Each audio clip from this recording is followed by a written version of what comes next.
আমাদের এলাকায় ধর্মীয় অনুষ্ঠানে হিন্দুদের দোকান থেকে মিষ্টি ব্যবহার করা হয়। এই এলাকায় কোনো মুসলমানের দোকান নাই এমন নয়, তাহলে এটা কি জায়েজ হবে?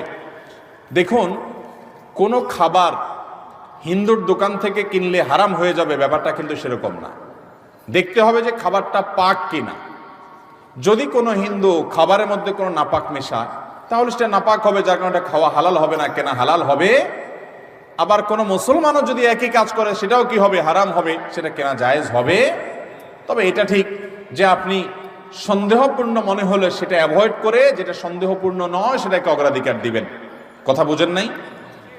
যদি মনে হয় যে এখানে সন্দেহ আছে হারাম মিশানোর, নাপাক মিশানোর, তাহলে সেটা অ্যাভয়েড করবেন। বাট এটা জরুরি না। হিন্দুদের সাথে কেনা বেচা করা জায়েজ আছে না নাই? খ্রিস্টানদের সাথে কেনা বেচা করা জায়েজ আছে না নাই? সাহাবা ইকরাম করেছেন, নবী সাল্লাল্লাহু আলাইহি ওয়াসাল্লাম করেছেন। তাদের সাথে সাধারণ সকল লেনদেন করা ইসলামে জায়েজ আছে।